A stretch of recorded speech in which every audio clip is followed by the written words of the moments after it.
Gua selalu malam-malam tuh biasanya kalau misalnya habis udah nggak bisa tidur tuh, nggak bisa tidur jam 12 udah lewat nggak bisa tidur, gua dengerin.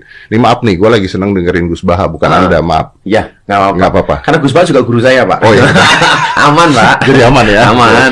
Maaf nih, saya dengerin Gus Baha belakangan nih, gitu. Karena menurut saya ini seorang apa ya, kiai kampung ya, kiai desa Kiai yang kampung berwawasan internasional. berwawasan internasional, global lah. Itu gila banget. Dan gue belajar banyak banget dari dia tentang kemanusiaan, tentang aduh gimana ya.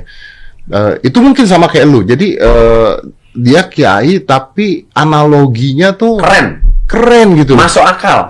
Gitu. Jadi agama ini dibawa sebagai suatu yang Relax. iya, gitu. Enjoy gitu loh. Enjoy. Jadi gitu. agama itu tidak hanya nakut-nakuti. Benar. Gue memang punya Bahkan saya sering bilang, ngaji sama Gus Baha itu sangat-sangat menyenangkan. Kenapa? Karena seolah-olah semua orang berpotensi surga. Itu Gus Baha. Betul. Gue memang punya kelemahan satu, Gus. Gue memang punya kelemahan untuk baca Al-Quran. Gue jujur aja ngomong sama lu. Ini gue nggak pernah buka juga. Gue kan disleksia ya. Tapi kan dulu kita sempat belajar Iqra. Iya, itu ya gue baca bahasa Indonesia aja tuh kata-katanya kan bulak-balik gitu ya. Jadi gue tuh agak sulit sekali. Tapi gue dengerin itu di YouTube gitu ya. Gue dengerin cara gue belajar, gue dengerin dari YouTube. Tapi yang memang saat ini yang gue paling senang dengerin itu adalah ketika para pemuka agama kita tuh lagi ngomongin tentang persatuan, lagi ngomongin. Gue pernah denger Gus Baha malah ngomongin tentang COVID. Itu menarik loh. Iya. Jadi dia sempat ngomong katanya kalau orang itu belajarnya geologi terus tiap hari nanti takut kalau gunung meletus. Kalau orang bacanya ilmu perbintangan takut komet jatuh. Kalau orang bacanya tentang berita COVID terus bisa matinya karena takut COVID gitu kan. Bukan karena COVID-nya, karena ketakutannya. Iya. Habis dengar itu saya kena COVID. Berarti ada ketakutan dengan COVID ya, Pak ya. Ketakutan dengan COVID ya. Kena malah ya. Bantu kami tetap bertahan ya guys, dengan cara men-subscribe. Terima kasih. Ya. Masalah keimanan. Tanya apa lu? Kalau tanya boleh ya gimana? Masalah keimanan tentang qada dan qadar. Oh iya. Kalau qada dan qadar itu kita sudah ditentukan oleh Allah, kenapa masih dimintai pertanggungjawaban nanti di akhirat? Oh iya. Betul. Ya seperti mukadimah saya tadi ya. Jadi ngaji itu harus kafah. Kafah itu artinya komplit. Jadi Nabi dalam banyak hal yang momennya tepat ya menganalisis dengan qada qadar, tapi dalam banyak hal juga melarang orang membicarakan qada qadar. Jadi misalnya gini, kamu kadung ditakdir pernah punya dosa dan kamu ingin tobat, maka dosa yang masa lalu anggap saja qada qadar, terus keinginan tobat itu anggap aturan syariat. Jangan lalu setelah qada qadar kamu tidak berkeinginan tobat. Ini penting saya utarakan karena Nabi itu menghentikan pasti dua kali. Saya jamin di setiap konteks sosial Nabi pasti menghentikan dua kali. Dua kali itu dua solusi. Nabi pernah menghentikan idza dzikiral qadar fa'amsiku wa idza dzikra ashabi fa'amsiku. Jika umatku telah menjustifikasi qada dan qadar fa'amsiku, kamu jangan ikut-ikut. Karena nanti akan yang zina nggak apa-apa, saya sudah qada qadar, yang maling ya nggak apa-apa karena sudah qada. Wah bahaya, bisa hancur syariat kalau seperti itu. Tapi ada banyak hal yang Nabi mengisnadkan itu ke qada qadar. Kayak cerita Nabi Musa dan Nabi Adam. Ada kan di hadis Sahih itu jelas. Ini dengerin, ini betul di hadis Sahih. Nabi Musa itu saking Israelnya, memang beliau orang apa? Pertama, semua Nabi kan pasti alami diangkat ke alam roh. Nabi loh ya, tidak sampean Nabi. Sama tidak usah ambisi begitu, Nabi ini. Ketika beliau diangkat di alam roh, itu ketemu Nabi Adam. Padahal Nabi Adam kan Abul Basar, tokoh utama ada. Pertama ketemu langsung ngomong gini, anta Adam, kamu betul yang namanya Adam? Ya saya Adam. Antal ladzi akhrajtan nasa minal jannati wa asqaitahum. Siapa hadisnya? Antal ladzi akhrajtan nasa minal jannati wa asqaitahum. Gara-gara kamu orang enggak hidup di surga. Jadi kalau sampai marah gara-gara kamu, saya harus cari uang sampai Korea. Gitu. Coba kalau kita masih di surga, enggak perlu kerja di mana? Karena semuanya tersediakan, nggak punya istri jelek, semuanya cantik karena bidadari. Gara-gara jenengan kita harus keluar di bumi dan keluar dari surga. Nabi Adam itu karena orang sepuh ya, beliau santai saja. Anta Musa, kamu betul Musa? Ya saya Musa. Anta kalimu, ya saya kalimu. Anta Sofio, ya saya. Nabi Adam masih muji-muji. Ini pentingnya orang bijak. Jadi kalau sama nanti ngelawan saya tetap bijak insya Allah.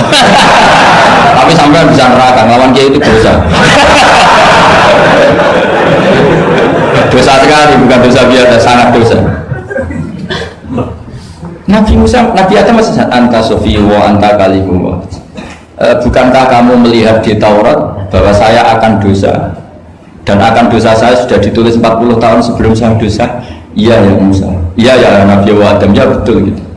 Berarti kamu mengkritik saya, atalumunani fi amrin qad qadahu. Kamu mengkritik saya, menyalahkan saya dengan sesuatu yang sudah digodok-godok oleh Allah sebelum saya lakukan. Jadi sudah ditulis sama Allah 40 tahun sebelum saya salah, sudah ditulis skenario nya nanti Adam akan salah terus keluar dari surga. Memang dari awal skenario nya seperti itu. Itu ibarat istri kamu sudah tahu ini kalau miskin setia, kalau sudah kaya nanti pola, itu sudah tahu. Tapi anehnya istri kamu ketika nyata pola kok tidak siap, padahal sebetulnya sudah tahu dia kan. Makanya saya kalau ngaji di mana-mana bilang kelirunya orang Indonesia itu satu, kalau ilmunya terbukti itu tersiksa, itu kelirunya orang ini. Semua cowok tahu nggak, semua lelaki tahu nggak, kalau nggak pernah nafkahi diomelin, tahu nggak? Tahu. Tapi ketika itu nyata nggak siap. Harusnya ketika nyata diomelin, alhamdulillah ilmu saya benar. Tapi istri kamu juga gitu. Biasanya orang lanang dua akeh pola. Terus denger sampai mulai cinta orang lain, harusnya kan alhamdulillah ilmu saya benar kan. Artinya gini, manusia saja bisa memprediksi. Kan nggak mungkin kita nyifati Allah nggak tahu Nabi Adam salah sebelum nyata-nyata salah, tentu itu tidak mungkin. Nah maknanya kodok-kodar kira-kira gitu, Allah itu tahu apa yang akan terjadi. Tapi tetap saja ini nggak boleh dipakai justifikasi untuk maksiat. Makanya jelas aturan Quran, saya mohon kamu nggak boleh salah. Ini nanti saya baca, saya hafal tapi ini biar kamu ayatnya.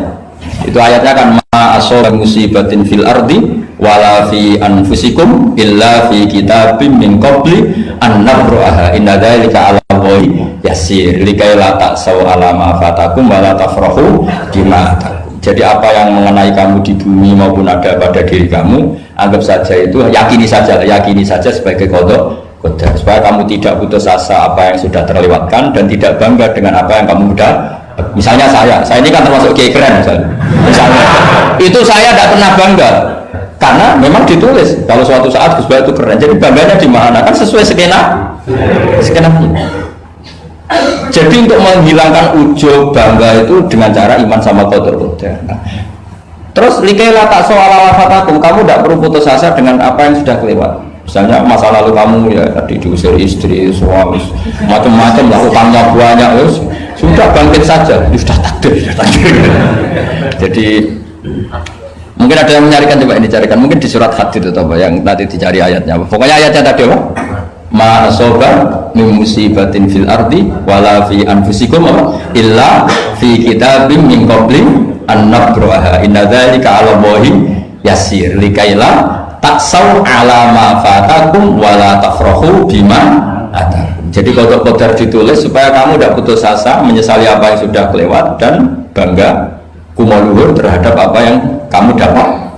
Jadi misalnya Pak Jokowi jadi presiden, untuk menghilangkan ujub ya, memang sudah ditulis kalau akan jadi ya biasa saja sesuai skenario. Ya sama seperti sampai suatu saat tua terus untukmu coplok, terus dredeg kepleset tiga. Soalnya harus senang saja. Zaman kamu muda juga sudah tahu kalau nanti akan seperti itu. Gitu. Jadi kalau itu terjadi, ya sudah, memang akan seperti itu. Jadi ringan saja. Ini pentingnya ngaji. Jadi sesuatu itu mudah sekali kalau dianalisis dengan ya cukup ya.